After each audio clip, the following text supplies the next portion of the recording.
بسم اللہ الرحمن الرحیم۔ امیر المومنین حضرت عمر بن خطاب رضی اللہ تعالیٰ عنہ مجلس میں جلوہ افروز تھے۔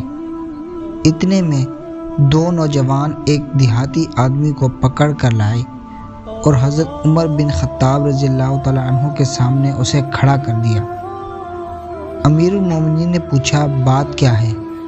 نوجوان نے عرض کی، اے امیر المومنین، اس نے ہمارے والد کو ناحق قتل کیا ہے۔ امیر المومنین نے پوچھا، تو نے اس کے باپ کو قتل کیا ہے؟ دیہاتی نے جواب دیا، وہ اپنا اونٹ لے کر میری زمین میں داخل ہو گیا۔ میں نے اسے داخل ہونے سے منع کیا لیکن اس نے ماننے سے انکار کر دیا۔ چنانچہ میں نے پتھر اس کو دے مارا، پتھر اس کے سر پر لگا اور وہ وہیں ڈھیر ہو گیا۔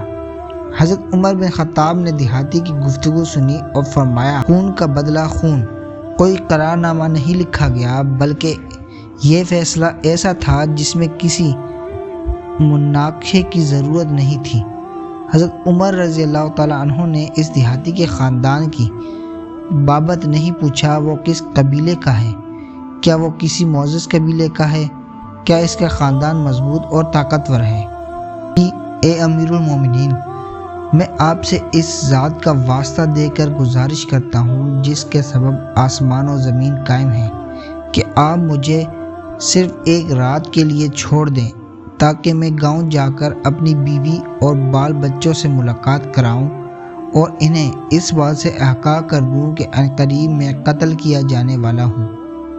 اس بات سے آگاہ کر کے میں آپ کی خدمت میں حاضر ہو جاؤں گا۔ اللہ کی قسم، اللہ تعالیٰ کے بعد میرے سوا میرے بچوں کا کوئی نہیں ہے۔ امیر المومنین نے فرمایا، تو گاؤں جانے کے بعد میرے پاس لوٹ کر آئے گا، اس بات کی ضمانت کون دے گا؟ امیر المومنین کی بات سن کر لوگوں کا مجمع خاموش ہو گیا، کیونکہ کوئی بھی آدمی اس کو نہیں جانتا تھا اور نہ کسی کو اس کے گھر یا خاندان کا پتہ تھا۔ پھر ایسی صورت میں کون اس کی ضمانت دے سکتا تھا؟ اور وہ ضمانت بھی ویسی نہیں تھی کہ 10-20 دینار یا اونٹ گھوڑا، بلکہ یہ گردن کی ضمانت تھی کہ اگر وہ دیہاتی واپس آ گیا تو خیر، ورنہ تلوار سے ضامن کی گردن اڑا دی جائے گی۔ شریعت اسلامیہ کے قانون کی تنقید رکوانے کے لیے عمر بن خطاب کے سامنے کون آ سکتا تھا؟ غرض سارے صحابہ کرام خاموش تھے، چاروں طرف سناٹا چھایا ہوا تھا، گردنیں جھکی ہوئی تھیں۔ امیر المومنین بھی بڑے متاثر تھے۔ وہ ایک مشکل گرداب میں پھنس چکے تھے کہ اب کیا کریں؟ آیا اس عرابی کو قتل کر دیں اور اس کے بال بچے گاؤں میں بھوک سے مر جائیں، یا اسے گھر جانے کی اجازت دے دیں اور وہ کسی کی ضمانت دیے بغیر چلا جائے، اور اگر واپس نہ آئے تو پھر مقتول کا قصاص یوں ہی رہ جائے؟ سارا مجمع خاموش تھا۔ امیر المومنین نے تھوڑی دیر اپنا سر جھکائے رکھا اور پھر مقتول کے دونوں نوجوان بیٹوں سے فرمایا، کیا تم دونوں اس قاتل عرابی کا جرم معاف کر سکتے ہو؟ نوجوان نے عرض کی، نہیں، اپنے باپ کے قاتل کو کیفر کردار تک پہنچائے بغیر ہم نہیں چھوڑ سکتے۔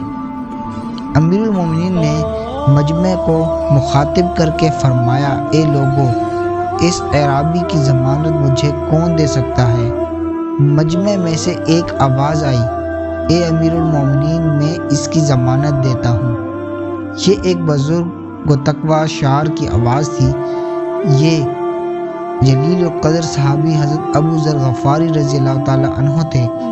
امیر المومنین نے فرمایا، یہ قتل کی ضمانت ہے۔ ابو ذر غفاری نے عرض کی، خواہ قتل ہی کی ضمانت کیوں نہ ہو۔ امیر المومنین نے پوچھا، کیا آپ اس دیہاتی کو پہلے سے جانتے ہیں؟ ابو ذر نے کہا، اس سے پہلے کوئی شناسائی نہیں۔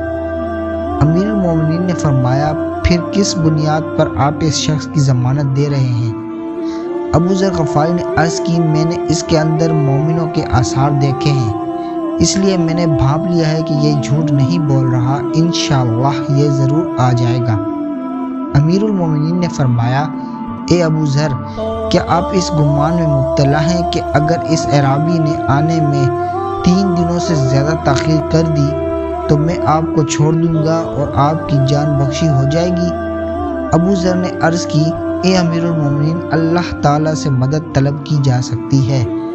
چنانچہ حضرت عمر بن خطاب نے اس دیہاتی کو 3 دن کی رخصت دے دی کہ وہ ان ایام کے دوران جا کر اپنے بچوں اور بیوی سے آخری کلمات کہہ آئے اور ہو سکے تو کسی کو ان کا کفیل بنا دے۔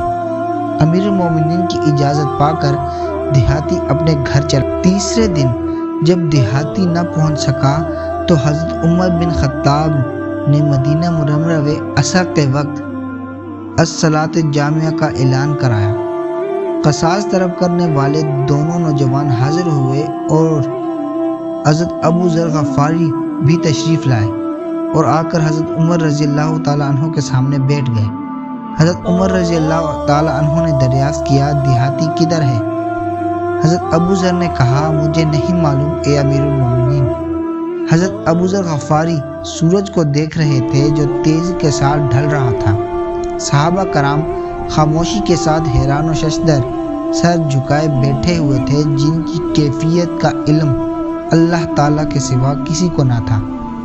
یہ بھی سچ ہے کہ ابو ذر غفاری امیر المومنین حضرت عمر بن خطاب کے دل میں بستے تھے، لیکن یہاں مسئلہ شریعت کا تھا، یہ دستور الہی کا معاملہ تھا، یہ قوانین الہیہ کا مسئلہ تھا جس سے دریغ نہیں کیا جا سکتا اور نہ انہی لوگوں کے مراتب کے اعتبار سے تقسیم کیا جا سکتا تھا۔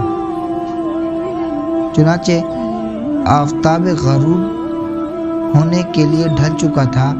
غروب سے تھوڑا پہلے سورج کی سرخی نظر آنے لگی تھی اور چند ہی لمحوں میں وہ پوری طرح سے غروب ہونے والا تھا کہ یکایک وہ اعرابی نمودار ہوا۔ حضرت عمر رضی اللہ تعالیٰ عنہ نے اسے دیکھتے ہی اللہ اکبر کا نعرہ لگایا اور اس کے ساتھ مسلمانوں نے بھی نعرہ تکبیر بلند کیا۔ پھر وہ اعرابی تیز قدموں سے چلتے ہوئے لوگوں کے مجمع میں پہنچ گیا۔ حضرت عمر رضی اللہ تعالیٰ عنہ نے فرمایا، اے آدمی، اگر تو اپنے گاؤں میں ہی رک جاتا تو ہم تجھے نہیں جان سکتے تھے اور نہ تیرے گھر کا پتہ چل پاتا۔ دیہاتی نے جواباً کہا، اللہ کی قسم، میرے اوپر آپ کا کوئی زور نہیں ہے، لیکن مجھے اس ذات کا خوف ہے جو تمام رازوں اور پوشیدہ باتوں کا بھی علم رکھتا ہے۔ امیر المومنین نے مقتول کے دونوں نوجوان بیٹوں سے فرمایا، تمہاری کیا رائے ہے؟ نوجوان نے روتے ہوئے عرض کیا، اے امیر المومنین، اس دیہاتی کی صداقت کی وجہ سے ہم اس کو معاف کر رہے ہیں۔ امیر المومنین نے اللہ اکبر کا نعرہ بلند کیا اور آپ کی آنکھوں سے خوشی کے آنسو آپ کی داڑھی مبارک پر گرنے لگے۔ سبحان اللہ۔ ویڈیو پسند آئی ہو تو ویڈیو کو لائک اور چینل کو سبسکرائب ضرور کریں۔